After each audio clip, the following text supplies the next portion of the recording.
Banyak banget yang baru. 37% dari pengguna layanan internet di Indonesia tahun 2020, iya, 37%-nya adalah pengguna baru. Iya, dari sekian banyak aduan ya. Gini. dari ke YLKI atau ke Kemendak. Banyaknya orang ngadu soal apa sih? Gimana caranya orang-orang awam yang nggak terlalu canggih di di IT itu kayak gimana yang tetap belanja online atau transaksi elektronik, top up segala macam bisa ngaduin hal itu kemana gitu?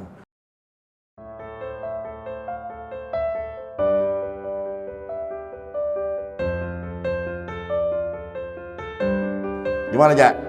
Masih sering belanja online nggak, Jak? Masih dong. Apaan aja tuh yang belanja online? Apa ya? Banyak sih. Dulu sih barang-barang kayak elektronik, terus pakaian, lebih ke tersier sih. Tapi sekarang bahan pokok sampai. Bahan pokok? Iya. Maksudnya kayak bahan pokok tuh kayak beras? Iya, beras, minyak goreng. Emang di warung lo nggak ada? Warung dekat rumah lo? Pokok semenjak pandemi itu gimana ya? Dari awal sih emang nggak biasa beli di warung. Belinya di. Kenapa lo nggak bisa beli di warung? Ya nggak apa-apa kan belinya dalam jumlah besar gitu loh, nggak yang dikit-dikit terus bolak-balik warung. Lu jualin lagi gitu nggak? Ya enggak, buat stok aja. Pokoknya pakai tuh beli tuh sekali gitu, sebulanan. Terus ya semenjak pandemi, males ke ini kan, ke supermarket gitu. Dan ternyata di marketplace nemu yang harganya kompetitif banget. Tapi di satu marketplace doang atau beda-beda? Di satu marketplace sih. Ada selama lu belanja online beol ya itu ada ini nggak? Udah banyak keluhan nggak? Soalnya kan selalu ada aja nih kalau di medsos akhirnya diunggah kalau ini begini, yang ini begitu. Apalagi sekarang juga kan lagi ramai soal UU ITE itu. Kalau lu ada halangan nggak? Kalau banyak keluhan sih enggak, tapi kayak fail tuh ada, gagal fail tuh kenapa? gitu.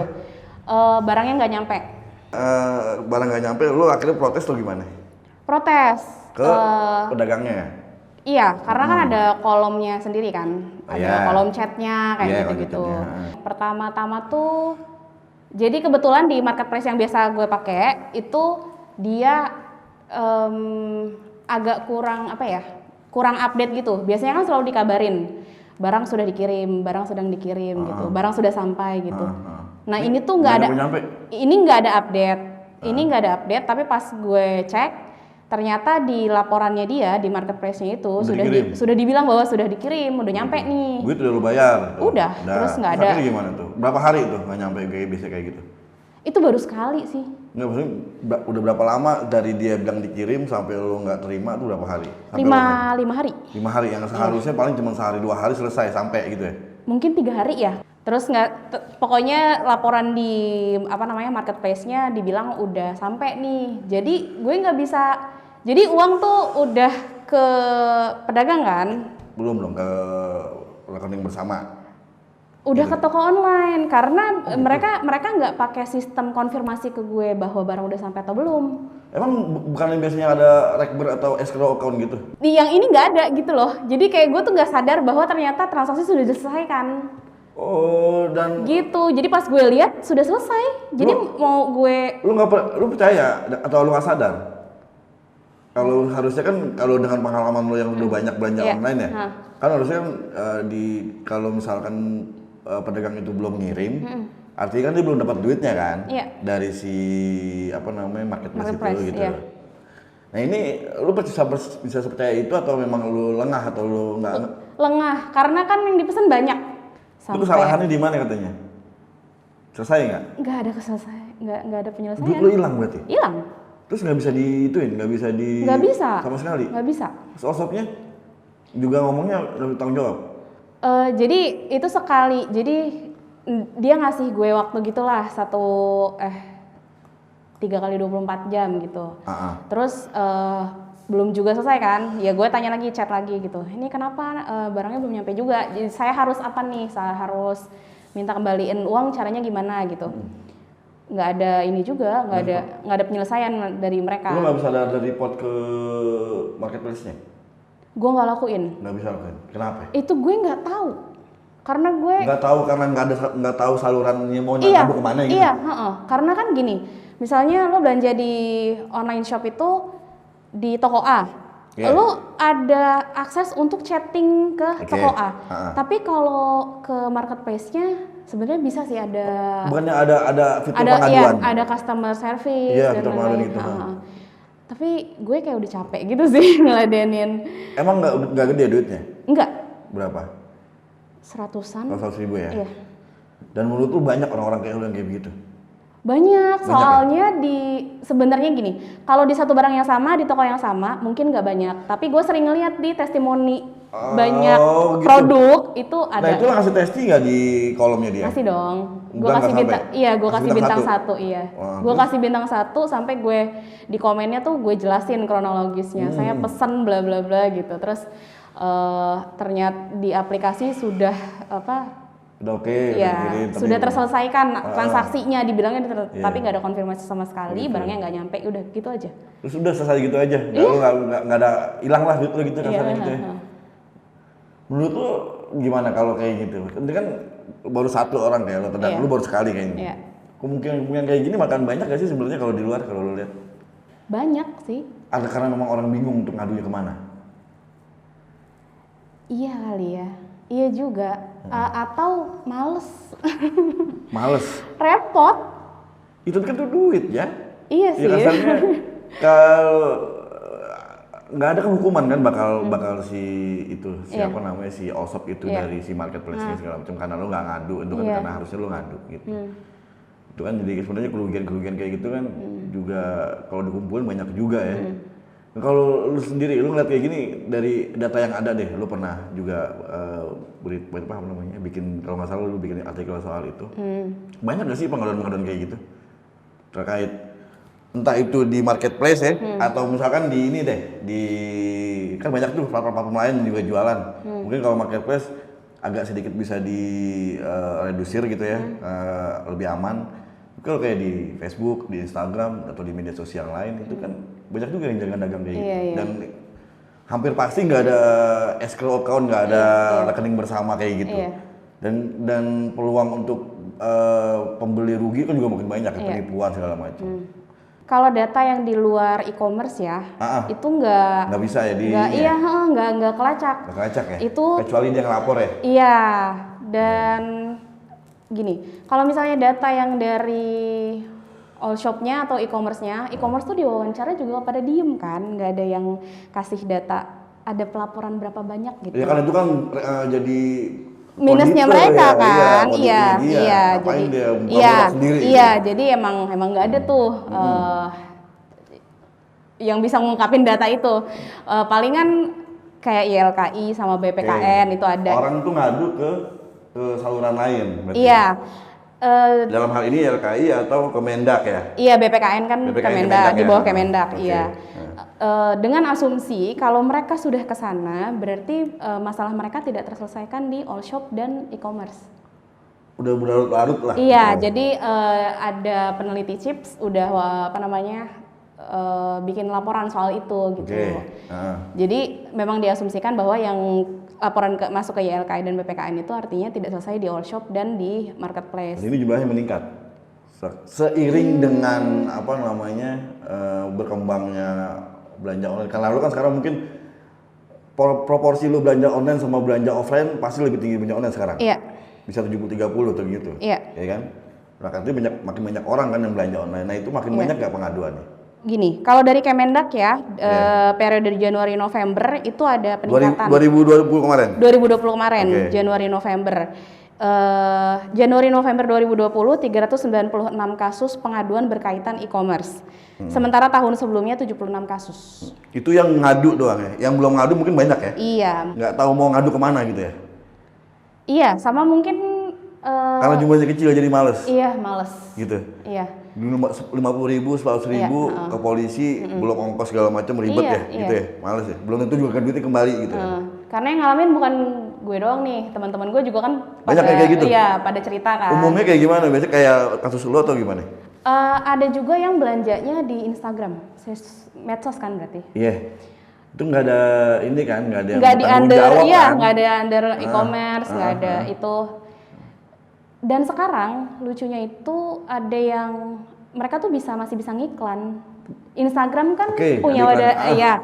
Kalau kita lihat story, kalau kita lihat story next itu di antara story-nya itu ada iklan kan. Terus biasanya diarahkan langsung ke WhatsApp atau apa gitu. Jadi teman-teman tuh ada yang beli di situ, yang diiklankan sama Instagram gitu. Terus barangnya nggak nyampe, orangnya nggak bisa dihubungin gitu. Kalau gue sih ngeliat, gue berpikir kayak banyakan yang rugi di medsos ya. Maksudnya membeli barang atau jasa di medsos itu lebih berbahaya sebenarnya kan, karena nggak ada yang itunya. Toh di medsos di marketplace aja, lu masih bisa kena, maksudnya kena rugi gitu. Dan lu nggak bisa, duit lu nggak bisa balik. Apalagi di medsos yang nggak ada escrow, nggak ada pengawasan segala macam. Kan gini ya, UU ITE itu kan kemarin ramainya kalau nggak salah lebih banyak heavy ke soal hate speech, hoax gitu kan, gitu kan. Tapi nggak banyak yang menyentuh soal transaksi elektronik dan perlindungan konsumen gitu. Kalau di undang-undang ITE-nya kan luas banget kan pasti. Regulasi di skala undang-undang itu kan harus ada turunannya dulu baru rigid gitu kan ya, baru detail. Terus tapi sebenarnya udah ada nih, Kemendak udah ada aturannya, terus Kemenkominfo juga udah ada bikin surat edaran gitu, soal kewajiban-kewajiban marketplace itu harus kayak gimana gitu. Ya, tapi kan kerugian tetap aja masih ada, selalu ada. Gitu. Kan gini, kalau Undang-Undang Informasi dan Transaksi Elektronik ITE, tapi kenapa kita fokusnya gitu ya, banyak revisi di informasi aja, soal informasi ya. Soal transaksi elektronik kayak tadi e-commerce atau di platform medsos atau misalkan di e-money gitu kan. Ada juga kan misalnya yang top up tapi nggak masuk. Itu nggak bisa ngadunya kemana, tapi dibilangnya udah nggak. Duitnya hilang, kan banyak juga kayak gitu. Mungkin dianggap receh ya, 50.000, 100.000. Tapi kalau jutaan orang kan dahsyat, dengan itu kan seharusnya ada dong mekanisme itu. Jadi ini kan masih berkembang ya. E-commerce kan punya asosiasi nih. Mereka kasih keterangan bahwa ada regulasi-regulasi baru yang masih digodok. Soal pengamanan itu, perlindungan konsumen. Untuk keamanan transaksi, perlindungan konsumen gitu. Masih di ranah e-commerce ya ini. Kalau misalnya di luar itu, ya nggak tahu juga. Ya intinya kalau dibilang butuh regulasi tambahan gitu ya butuh. Di luar itu, di luar e-commerce yang masih bahaya ini di medsos orang bertransaksi. Masih banyak juga orang awam yang baru kenal medsos itu kayak gimana, tapi akhirnya ketipu. Banyak banget yang baru. 37% dari pengguna layanan internet di Indonesia tahun 2020, 37%-nya adalah pengguna baru.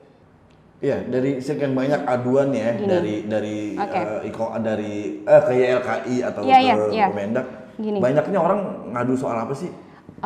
Catatan mereka kan beda-beda ya, dan nggak ada yang detail gitu berapa banyak kasusnya tuh soal apa yang paling banyak gitu.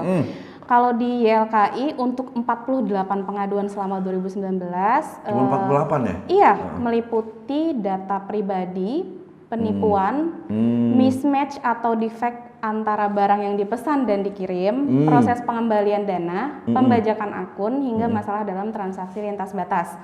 Tapi di Direktorat Kejahatan Cyber itu ada detailnya itu sekitar 10.000 laporan, termasuk 4.000-an penipuan online, 178 pencurian identitas penipuan atau data, ya? 537 pemerasan, 158 laporan peretasan sistem elektronik. Ini dalam kurun waktu Januari 2019 sampai April 2020. Asumsi kerugiannya akibat kejahatan dunia maya ini dan laporan konten ilegal sampai 61 miliaran rupiah. Itu baru yang ngadu ya, yang baru ketahuan ya? Iya, luas sih artinya, 4.000 sekian itu penipuan online. Jadi penipuannya... Ya kan transaksi elektronik itu kan yang menggunakan sistem online gitu. bisa lewat transfer dana, lewat ATM ini masih masuk transaksi elektronik itu maksudnya. Maksudnya catatannya cybercrime ini ada pencurian identitas kayak gitu-gitu, pelaporan peretasan sistem gitu. Tapi kalau di YLKI kalau nggak salah ini juga banyak ya soal barang nggak diterima kalau BO ya. Iya. Belanja online. Enak yang ngomongnya BO ya. Terus barang pesanan nggak sesuai spesifikasi atau pengembalian dana ya atau refund gitu. Ada nggak keluhan sistem di transaksinya, misalkan lu udah oke gitu, lu tahu tiba-tiba gagal karena nggak bisa karena sistem atau karena error gitu. Palingan yang Bang Ical sebut sih kayak pulsa gitu. Pulsa ya? Iya, itu pakai nggak masuk pulsanya. Iya. Kayak dan guanya males ngurusin ya, jadi kayak ya udah gue juga nggak tahu harus gimana. Gue sih dulu pernah itu kartu tol karena udah di jalan kan mau nggak mau gue kurang nih, akhirnya gue top up udah pede aja udah masuk gitu, pas di dalam tol ternyata nggak masuk duitnya. Top up pakai NFC? Iya, nggak masuk gitu. Itu kan agak menyusahkan ya, itu kan agak merugikan ya. Di situ transaksi udah berhasil gitu, ternyata pas di tap nggak ada duitnya gitu. Itu kayak gitu terus nggak balik duit gue, nggak saldo nggak masuk, duit juga nggak balik, itu kan juga kerugian. Nah itu juga mungkin karena ya nilai cuma 50.000, gue ribet banget, gue harus ke bank gini gitu kan. Dan gue yakin sih juga banyak orang-orang kayak gue kayak gitu ya. Waktu lo ngalamin, lo sendiri gimana? Ya kesel. Males Gue keselnya karena gue akhirnya kan terhambat gue di pintu tol, ya kan? Iya. Untung pintu tol itu ada penjaganya, ada sebelah sananya ada yang bisa beli gitu, beli manual. Tapi kan gue harus mundur dulu buat ngasih orang, gue minggir, kan ribet. Belum lagi yang belakang marah. Iya makanya, nggak punya duit masuk tol gitu. Duluan banget lo gitu. Ya. Enggak, tapi lo abis itu ngadu nggak? Gue sempat pernah. Lewat mana? Ke banknya kalau kayak gitu ya. Telepon? Gitu. Atau? Sempat telepon, terus akhirnya janjinya mau dibalikin, tapi ujung-ujungnya nggak juga. Agak ribet. Nah makanya gue yang kayak gini-gini kan sebenarnya butuh ya dilindungi ya sama itu ya. Dan gue sebenarnya agak ini juga agak kecewa juga ketika pemerintah menginisiasi revisi undang-undang ITE. Tapi yang mereka fokuskan cuma soal hoax sama soal hate speech. Seakan-akan transaksi elektronik itu cuma ya udahlah udah aman gitu ya. Di marketplace udah aman. Lu aja yang nggak hati-hati. Ya kan sebenarnya nggak gitu juga gitu kan, itu juga harus dilindungi kayak gitu. Kalaupun ada dispute harusnya kayak gimana, penyelesaiannya seperti apa, itu kan nggak pernah didetailin lagi nih. Direvisi lagi. Toh perkembangannya transaksi elektronik kan cepet ya. Dalam setahun 2 tahun ini aja udah ada kayak gini. Nah itu kan selalu nggak bisa ngejar itu. Kayak lu nggak punya ide untuk bikin satu pelaporan, gitu kan, sistem wadah gitu ya, pelaporan yang di situ isinya mungkin ya kalau bayangan gue nih, gimana caranya orang-orang awam yang nggak terlalu canggih di di IT itu kayak gimana, yang tetap belanja online atau transaksi elektronik, top up segala macam bisa ngaduin hal itu kemana gitu. Bayangan gue sih bikin ada satu sistem gitu ya. Itu ada polisi, ada jaksa, ada mungkin OJK, kalau mereka ketemu Kemendak, gitu ya. Kayak Satgas Waspada Investasi lah. Tapi di sini menerima khusus transaksi elektronik atau transaksi online yang pengaduan soal itu. Itu kan menurut gue bisa lah ya, harusnya bisa gitu. Misalnya bisa ketika gue ditipu nih sama penipu kayak gini, gue madu ke situ, tolong dong gini. Misalkan di track, dikonfirmasi atau dilacak segala macam.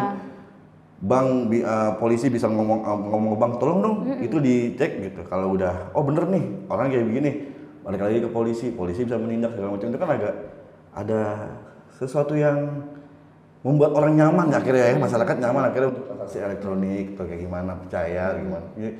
Kerugian ini kan bisa diminimalisir lah. Harusnya sih bisa ya. Dan mungkin nih tahap konfirmasi sama verifikasinya kali yang nggak gampang. Sekarang gini, kalau misalnya konsumen dilindungin banget gitu kan.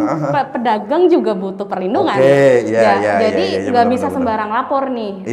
Konfirmasi dan verifikasinya ini yang kalaupun wadahnya ada, ya mereka ini harus orang-orang yang bisa ngelacak laporan. Ya, artinya dibikin sistem yang nggak mentang-mentang lo konsumen, lo bisa ngaduin kayak gimana, tapi lo tetap harus ada langkah-langkah khusus lah ya verifikasi. Buat si petugas untuk memverifikasi itu. Dan di zaman digital kan nggak gampang. Kayak mereka mungkin harus kasih bukti foto, video, atau ngerti nggak? Jadi harus ada standarnya tuh, standar ngelapornya itu juga. Gitu nggak ada bukti hoax gitu kan. Ini menurut gue ya, perlindungan ini di dua sisi lah. Oke lah, konsumen memang ini jadi satu sisi yang paling banyak dirugiin. Tapi kan juga pedagang juga mesti dilindungin gitu kasarnya. Masih banyak sebenarnya lubang-lubang ya di transaksi elektronik ini, baik di marketplace ataupun apalagi di medsos yang memang liar banget gitu kan. Yang mesti bener dibenahin gitu. Dan gue sih sangat yakin seharusnya bisa pemerintah itu bikin sistem yang tadi gue bilang itu, sistem pelaporannya yang memudahkan lah kasarnya. Itu orang kalau mau ngelapor gimana? Ini nggak pernah tercatat loh kerugian-kerugian kayak gini. Ya ini kan juga sebenarnya potensi buruk kan, bakal perkembangan industri online gitu ya. Dan sekarang gini, pemerintah pasti pembelaannya aturannya udah ada. Tapi kan ribet, jadi orang males. Ya gini loh, orang kan nggak sama ya pengetahuannya gitu loh. Itu jadi juga harus ada standar pelindungan yang sama loh, gitu loh artinya gitu loh. Masa mungkin orang yang baru melek teknologi pengen belanja karena dia nggak banyak ngerti, akhirnya ketipu. Kan masa nggak usah dilindungi, akhirnya mungkin dia jadi kapok atau kayak gimana, jelek-jelekin segala macam, jadi bisa aja gitu. Atau kita bisa ngusulin nih ke pemerintah nih, UU ITE jangan gitu-gitu aja dong gitu.